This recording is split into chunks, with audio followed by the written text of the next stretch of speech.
Hello and welcome. I'm Joe Powell from Macmillan Cancer Support and part of the exec at ABPCO, and I'm really delighted to be hosting this next conversation. I'm going to welcome Avinash Chandarana to join our conversation. Hi, Avinash. Thank Hi, you Joe. for thank you for being here. We're just going to have a little bit of a conversation. So Avinash has a tremendous amount of experience across learning and developing learning programs in across different organizations. So we're just going to ask a few questions and hear a little bit about his experience and some of his advice on how we can all kind of take control of our learning and focus on learning for our own kind of career development. So as I said, learning is hugely important at ABCO. It's one of our four key values. Um, yeah, I'm really excited to be hosting this one. So Avinash, can I ask you to just tell us a little bit about yourself and your experience? Sure. Yes, Joe. As I said, my name is Avinash Chandarana. I am the Global Learning and Development Director at MCI Group. And so we are a marketing and live engagement agency. And I've been working actually in learning and development and talent development for over 20 years. Have been with MCI for almost 23 years actually now, so quite some time. And I've been in the nonprofit world. I've been in performing arts back in the 90s and leadership youth programs. And so always linked to education and people. So that's my passion is working with people, and certainly now really in the whole area of talent development. It's something I've been doing for a number of years. So really looking forward to the conversation, Joe. Great. Well, we're going to start off. I mean, just thinking of that sort of talent development side, why do you think continuous development is so important? Yeah, I mean, let's first of all think about the world we live in today, right? So, I mean, the amount of changes that are taking place. I'm not now just referring to, of course, what we've all been experiencing now in the pandemic situation and what things will look like in a post-pandemic world. But when we think about the context of the business environment that we live in, and even as consumers, as society at large, we are now in the fourth industrial revolution. And of course, we have all experienced change, but change at a rapid pace, right? So, I mean, I think it's been a big, big challenge for all of us. And maybe we don't even realize that, but we as individuals in society have adapted to that step by step. However, the pace of change has really far out accelerated our ability as individuals, as humans, to keep up with that pace of change, especially with technology. And we're all impacted by that, right, in positive ways and negative ways. So if we look at that as a macro context situation, and then we sort of translate that down into, well, how does that affect us, right, as individuals in what we do every single day? What are the knowledge and skills that we need to have right now in our jobs, but also in the near future and for the longer term? So, and are those skills, and more importantly, Joe, are those knowledge, is that set of knowledge and set of skills valuable today and relevant?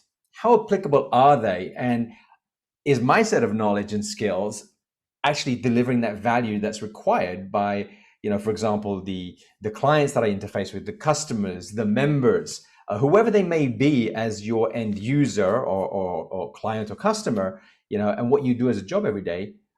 Is my set of knowledge and skills relevant? And does it bring value today? And will it continue to do so? So when we think of that context and coming back to the whole focus of continuous learning, we also know, Joe, that our skills are rapidly diminishing based on all the research. And this is quite shocking when we think about this. What we learned maybe 10 years ago, Joe, is now probably obsolete. And half of what we've learned 5 years ago is probably, less relevant today. So what does that mean in a career span, for example, of 50 years, right? On average, people will be spending maybe 50 years of their life after education, full-time education in a career, and changing jobs maybe every 4 to 5 years. That's 10 different job changes. So there's a lot I've just shared with you, Joe, right there. When you think about Yeah. that change, the accelerated pace of change, the relevancy of our knowledge and skills, the diminishing rate of our skills. If you put all that together, it's all about providing value in what we do every day in our jobs. And therefore, continuous development and learning is key if we want to stay relevant. Yeah, I mean, as you say, if things are constantly changing and, we have to continuously learn and adapt. Mm. You touched on the sort of last year and how different it was and at ABCO, learning became really, really hugely important and doing it virtually and learning from each other and sharing that kind of best practice. I wonder if Mm. you could share, a few like different ways or methods that people learn and things that you've been involved with that you might share a little bit about. Sure, sure. And it's true. I mean, nowadays more than ever before, it's no longer about what I would call traditional or formal learning. And I think what's interesting for those of us that work in the learning profession and with adult education, there's this very well known equation that's called the 70-20-10 principle. And what does that mean? It means that 10% of what we actually know comes from formal learning or education. So, for example, whether it's a certification program that you're taking as being a part of an association, for example, or in a professional job. If it's, for example, taking e-learning or sitting in those traditional face-to-face. Remember those days, Joe? The Hmm. in-person face-to-face classroom I miss them a situations. little Remember that? bit. We missed that, right? We all missed that, right? I really do. That's still all formal learning, right? It's very linear in Yeah. fashion. But the informal learning, which represents up to 90% of how we've learned what we know, and what does that represent, that 90%? You can split that up into two. 70% is actually on the job experience, and 20% is learning from others. So that's 70, 20, 10. Now, that's quite remarkable when you think about it, that informal learning represents maybe the most, I would say, engaging ways in terms of how we're learning. And coming back to your question, Joe, about, well, how are we doing that, right? Other than going through to conferences and events and taking formal courses, well, several different ways. Mentorship, for example, we've just launched at MCI a global mentorship program, which is a fantastic way, both from a mentor, not just a mentee point of view, to be, having someone guide you who's more experienced than you to support you on your development journey. But even as a mentor, which a lot of people don't think about, that's still a tremendous learning experience. Because what we've learned is that by being able to share what you know, and that also links to, for example, being a coach or let's say a facilitator or teaching others is another great way for us to know what we know and also to be embedding what we're learning or what we have already learned. So that whole aspect of connecting with others, the peer-to-peer, let's say, those communities of practice that are very well known in associations, discussion forums, online open courses, which are otherwise known as MOOCs, massive open online courses. Now, they've been around for a while, but again, there's some tremendous content that's out there that is free. You have to pay maybe if you want the certificate at the end, but at least the content is free. And there's so much out online that you can find, which is now better and better quality. So again, you've got digital resources, you've got that peer-to-peer exchange, those discussion forums, the opportunity to mentor or to become a mentee, for example, and the list continues. So there are so many ways: podcasts, videos, all of this. I love, by the way, listening to podcasts while I'm running on the treadmill. So it's, fills in those moments of time that I have in my busy day. Yeah, and I think that's great. And I think it's really nice to hear there's so many different ways.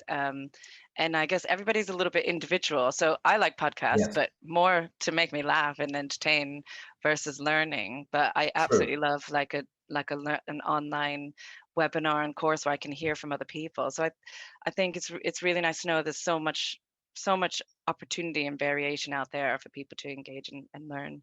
Absolutely. You touched on Absolutely. ways that you can embed some of the knowledge that you do learn. Are there any kind of tactics or tools that you would recommend people could try to kind of make sure that that knowledge is embedded and they can apply it? Yeah, that's a great question, Joe, because when we think about, again, looking, I'm always someone who looks at research and best practice and why are things the way they are. And when we think about this whole concept of embedding what we're learning, it really does begin with, first and foremost, okay, what are you learning and how much do you retain in terms of what you've learned? And the research shows that, within 24 hours, or no, actually within 48 hours of learning something, for example, whether that's informally or even through formal means, we can easily forget up to 80%, right? So I want to start with that first. That's a very powerful statistic coming from the research of Herman Ebbinghaus from about a century ago, and it's still used today, is that we can forget up to 80% of what we consume or learn within 48 hours. Now, how do we change that? How do we try to boost our capability or ability to retain and recall the knowledge that we've gained from education and from learning? Well, one of the most powerful ways is reflection. So one thing is the experience itself of learning something, but what exactly did we learn and why is that relevant for us? And reflection is a powerful but very simple way of just taking a few minutes after, whether it's listening to that podcast. What I used to do, I do it less now because it's become a habit, is that, even if I've listened to a podcast or I've watched a short video, I'll just take a piece of paper or I'll use an audio note on my phone and say, actually, this was the one thing or two things that I remember from this, what I just heard or what I just watched. Or even if somebody was saying, if I was talking with somebody and I remembered something, I'll just make a note of it. That's reflecting. And then to go a little bit deeper is that, so why is that relevant for me? How does it help me, or will it help me if I make a note of this particular takeaway? So reflection is a powerful mechanism to help us retain and embed learning. So there's a couple of other things, right? If you want to get more formalized, a personal action plan. So what is the goal? Based on what I've learned, what's the goal that I have as a result of this learning? And here are the 3 takeaways, for example, that I've learned from this resource or from this course. So what's my goal now that I want to move forward? And therefore, what am I going to do first as a step? So what's my first action step to apply what I've learned? When am I going to do that? So putting it time-based, very, very important, because you hold yourself accountable for that. And what will be the benefit if I achieve that? So motivation is a powerful trigger for us to actually embed habits. So if we're motivated because we achieve something, there's a reward in that, right? It makes it meaningful. So therefore, knowing what the benefits will be in order to apply something helps us to embed that learning. And another way is to get someone else involved who can support you on that journey. And typically this would be, for example, in an organization, a direct manager. Now, again, the research shows that if a direct manager supports you on that, let's say that process after a learning cycle, then you're 50% more likely to apply what you've learned, which means, it becomes embedded in your mind and you're more likely to recall that and then hopefully change behavior as you move forward. And the last one is repetition. Repeat actions. Can you break it down into chunks, into pieces? Okay, I've learned this. This is what I'm going to do. Now, can I repeat that as a process, as a method, as a framework, or as a tool? And the more you repeat, the more likely it is that you're going to be seeing a difference. Great. That's really, really helpful. Some really great tips. I think I'm learning so much already on this conversation. So I wanted to ask, so I know finding the time to focus on your own learning can be really challenging. And for some, I know for myself, sometimes it goes to the bottom of the list, when I have other priorities. Yes, So absolutely. when you're designing learning, how do you kind of help people to make that time and really prioritize learning? Yeah. So I think the first step, again, what I like to do instead of getting into tactics is to tackle more of a root cause. And when we know the root cause of a challenge, for example, the old adage is, I don't have time to learn. Well, it starts right there. It's exactly in those words, in that mindset is, I don't have time. Well, actually, when you think about the time that we have in a day, are we actually leveraging and optimizing the time that we do have during the working day? Yes, we all need to find that balance between, relaxation, to eat, to not have to think about, responding to emails or stop just working on that project. And by the way, let's be clear here. We are learning all the time. We're just not conscious of what we're learning, right? Because we don't reflect on what we've actually done differently, or why was that a challenge for me? What would I do different next time? So just to say, it's a mindset shift, is that we are learning more than we realize, and it happens more often than not. So that mindset of, I don't have time, what we need to think about is a little bit different here. Learning is not apart from what we do. It's a part of what we do as a job. So now coming back to the point of designing that into, let's say, our everyday lives, how can we make that time, right? Well, first of all, it is exactly that. Let's try and use a technique like time boxing or whatever technique that you may have if you're in project management. There are various techniques. The Pomodoro technique, which some of you may have heard of, which is, boxing things into chunks of 25 minutes and then taking a break. Because again, our brains can only focus our attentions for so long on any one given task or when we're absorbing information or consuming content. So keeping it maybe in shorter chunks and scheduling those moments during the week or a particular time of day, whether it's the morning when you're fresh, or maybe it's at some point in the afternoon when you just want to shift your attention to do something else. Those are great ways for you to create a routine of when you can learn. So there's also things, for example, making it more formalized as a process. Because if we know it's formalized, like having a professional development plan as part of our job, right? In order to know that, okay, we want to try and get to this level, or we need to try and improve this knowledge gap in order to perform better. In that case, you have something which is formalized as structure. And when something is formalized as a structure, and again, someone like a manager is involved, there's a level of accountability that's built in. And you're more likely, therefore, to be engaged with learning and make that time. The other thing is asking yourself, now this one is not obvious, Joe, but asking yourself really, what motivates me to learn? What motivates me? What kind of methods am I motivated by learning? We talked about it earlier. Is it podcasts? Is it videos? So how you like to learn is probably a great place to start, because if you're going to be learning through reading books because you're being forced to read a book, you're not going to probably do that because you don't like to learn like that. But if you prefer watching videos, that's one way. But more importantly, why am I learning what I'm learning? What does this mean to me? And why is this relevant? If you understand the why and the purpose, you're hopefully more likely to then do something about it and be committed to learn. So it's not just one thing, Joe. It's not just about, okay, I need to make that time. It's about the why behind what you're learning and the purpose of it, why it will motivate you to achieve it, and also how you will learn as well, how you'd like to learn. So these are all elements I think that we can think about.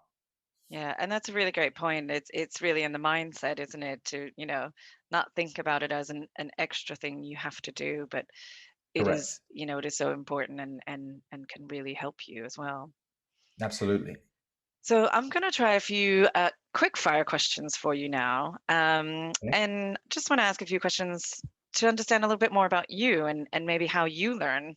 Um, so, what type of learning do you find most valuable? I know we touched on podcasts, but if you want to touch Right. on maybe something else, and maybe what doesn't work as well for you. I think, well, what doesn't work, and that's a good place though, what doesn't work. And what doesn't work for me is being passive in a learning process. Passive versus active.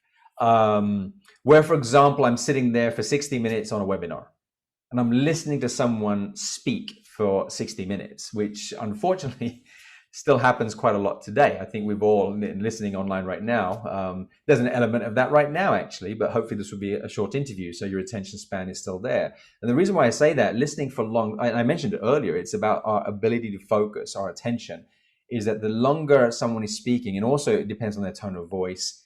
It depends if they're engaging in terms of, asking questions or involving you in the process of learning. If it's a passive approach, Joe, it's something that I get switched off with, right? I need to be a part of a process of learning. I prefer experiential learning. Learning by doing is the way I'd like to learn the best, right? Because then I can really try it. I always ask myself, well, what if I do it this way? Or what if I do it that way? It's all about the what ifs. That's the kind of learner I am. And I like to try it out. I like to feel it. I like to experience it and then learn what works and what doesn't work. So then I can analyze that and break it down. And again, reflect on what's working and what isn't. But so it's all about that dynamic form of learning, I would say. That's interesting for me. And then, yeah, coming back to those channels that I use, podcasts are one. I certainly love watching videos as well. I love TEDx videos or TED videos, for example. I love also conversation. Sometimes we don't give enough credit towards just having that one-to-one or one-to-few conversation around, now a virtual sort of like a drink or over lunch, for example, how it used to be in an office. Those moments can be powerful learning opportunities, Joe, and just exchanging with others is a great way for us to continue to grow our minds. Absolutely. And what have you learned in the last year? I know we touched on this being quite a different year. Is there anything that Yeah. really stood out that you've learned over the last year? So I think what stood out was, we can have the best laid plans in place, but, it doesn't matter how good our strategy might be that we've taken time to do. For example, typically at the end of a year, right? And then for the next year, you create a strategy. And what we learned very quickly in the early part of 2020, and I'm here in Hong Kong, by the way, and of course the pandemic, it wasn't a pandemic at that time. It just started here earlier on than it hit in Europe and other parts of the world. We had this wonderful strategy in place for learning and development, which we had just crafted, a few months prior to that. And all of a sudden we realized, well, the world has changed and it's changing fast. The context has changed. We can no longer just follow what we have in place. We can no longer do what we were doing. We have to adapt and adapt fast. And we don't have time to have everything perfect. So it's about not scrapping everything, but to be able to step back. And I learned, okay, let's step back and let's look at the situation. Let's look at the contingencies. Let's look at what could be coming up. Let's look at the challenge, what's happening now and what's ahead. Taking a moment to realize that no matter what's in place may not just stay in place if the whole context changes. That was a tremendous learning experience, because very, very fast we had to transform, for example, in my case, the learning and development strategy and what we were offering at a very fast pace in order to support the business, in order to make sure that what we were providing, our resources, our content, was in line with what was needed at this very moment in time. No longer was it about having wonderful plans which were 6 months long or 12 months long or even for a year and a half. It's about the now, in order to serve and to support and provide value to, in our case, our talents around the world, to try and adapt to the world of virtual and adapt to the world of virtual events and so on. We were doing some of that, but not to the scale that was required. So I think that transformation and the rapid transformation was the biggest learning of all. And that then from that, Joe, the skills that are required for that, managing emotions, having the patience, developing quick skills when it comes to digital capabilities and knowledge of platforms and tools, and then how to then train other people on those elements. I think all of that was extremely rapid, but I wouldn't, as much as I wouldn't want to be in a pandemic anymore, we all want to get out of it. That learning from what it takes to try and survive and then hopefully thrive out of that has just been remarkable, I think. Yeah, and I was going to ask you about, your sort of biggest challenge and what have you taken away from that. But I think, that is a really fantastic example of, the challenge of this huge change and having to adapt. Can you think of another Yeah. example in your career where you've had to face a real big challenge and kind of learn from that? And what was your takeaway? Yeah, the challenge, I guess the biggest challenge I probably had from a career point of view, I've had a few, but the biggest one was about 5 years ago when we went through a restructuring in the organization, and I had built up I built up the MCI Institute, which is our internal, let's say, corporate university, to keep it simple. Back in 2008, I founded and launched the MCI Institute, which really provides all of our learning programs and resources for our global talents. And we had a restructuring about 5 years ago where we basically reduced headcount. And it was just required at that moment in time. It's business is business, and things were changing. And we were 5 full-time equivalents at the time, and it came down to just me. So after 8 years of building up learning and development, it was just me to then reshape, reimagine, redefine how L&D would be structured moving forward for the organization. It was a very, very tough time, because once again, coming back to all the best laid plans, all the best frameworks, everything we had in place, could we continue that? What's the strategy moving forward? How can we now align learning and development to be more relevant and future-proofed? And this was a big, big challenge. It was a big challenge in my professional career, because all of a sudden not having a team anymore, having to rebuild. And then all of a sudden it was all about digital. And this was already back at the beginning of 2017. So I started really looking at, okay, so what are the skills that I first need to have to be future-proofing myself, coming back to skills and reskilling and upskilling. There was this whole mixture of reskilling, upskilling that I was already starting back then.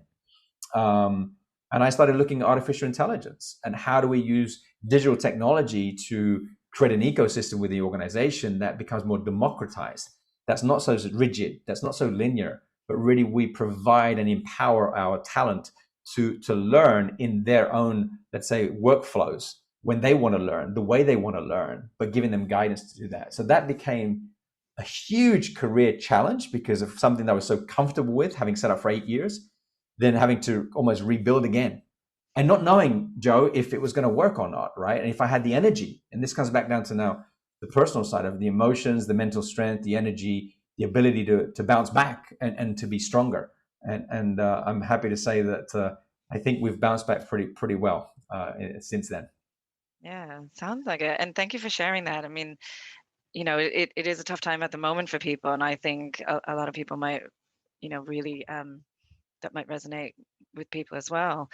Can you tell me what are you most proud of in your career, or kind of currently things that you're working on? What are you most proud of?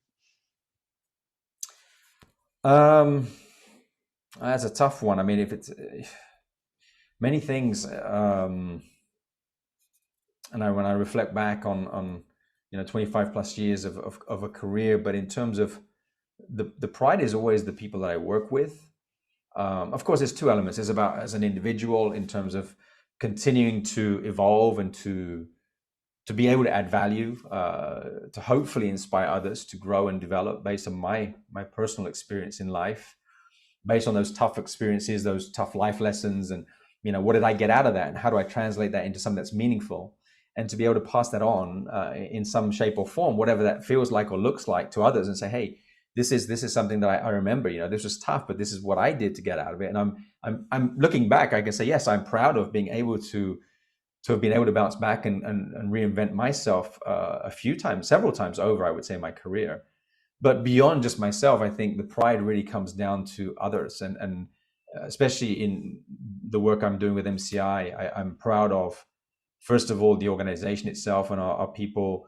And I'm not just saying that, but it's true. When I think of all organizations, of course, this is the organization I know so well over 2 decades, and what people have had to go through, just like in your organizations, as you listen to this session, you'll have similar experiences. The pride in how we've all been able to deal with the situation in very difficult times, and how we've all been able to be tough. I'm proud of how people have transformed themselves, which we've been talking a lot about today in transformation, and looking at their skills and how they, really are working hard, and the energy that gives me a lot of pride. And certainly, I have to say, I'm extremely proud of my team. I have a team which, by the way, to give you a context, I have one of my direct reports who's based in Santiago in Chile. So that's 12 hours time difference from me in Hong Kong. And then one other team member who's based in Sevilla, Spain. All of us work, let's say, kind of like from home and not in an office. And that's already before the pandemic. And we've never met ever face to face or in person, as we say, as a team, as a global team, the three of us, not at any one time. And but yet, that's why I'm proud. I'm proud of Mhm. both my team members and us as a team to be able to continue to be strong together, even through these times and beyond, to continue to deliver value. And I'm proud of that. And hopefully we deliver value, and people are are happy with that, right? In order to help them be better at what they do. Great. I mean, that sounds great, and you should be proud. So just I've got one final question. Just want to know what advice you would give to our readers about, how they can really just keep on and maintain their ongoing learning and development. Sure. One of the things that that's kept me going, which I also share with others, is never be complacent. I think that's kept me strong and always looking forward, and not just resting on my laurels with my achievements or my skills or my capabilities. Even when you get great feedback once in a while, hopefully, right, and recognition, oh, that's great, you did a great job, which is great, and I think you need to take that moment, because we all need that sort of motivation in terms of recognition. But we've got to be careful as well, because I've come across many people in their careers who have reached a certain level. So not necessarily starting out, but certainly that have been like certainly mid-career and beyond. They become very complacent, and I think, by the way, the pandemic has been a trigger for people to realize, well, everything was going so well, it was smooth sailing. Then now what? They find themselves in a very tough situation, not knowing if they're able to adapt themselves, and they're having to, for example, reskill or upskill. But if you've never been complacent and you've always pushed yourself to be better, and that's what I always say to people, is that we can always be better. We can recognize what we're good at, but we can always go that extra 1 or 2% or 5% or 10% to be better, and challenge ourselves. That would be the advice I give. And if you look at what's, again, the root cause behind that, and what actually comes from that, is that, well, if you want to be better and you're not going to be complacent, then you're going to be looking at, well, what exactly is it that I need to do to be better? What lack of knowledge do I have? What's that gap? What skills do I need to be providing that value? So that's what that should lead to. And then hopefully from there, the rest will follow in terms of how you like to learn, how you like to engage. So my tip will be, never be complacent. Yeah, that's a great tip. And yeah, I just have to really, really thank you so much for giving up your time. I'm also quite passionate about learning and helping other people learn, and I've just found that so insightful and really inspirational, actually. And I can't wait to listen back because I'm going to be jotting my notes and doing my reflecting. So I just wanted to, Great. yes, absolutely. So I just wanted to say another thank you so much for the time and for sharing all your insight with us. Thank you, Joe. It's been a pleasure. Thank you.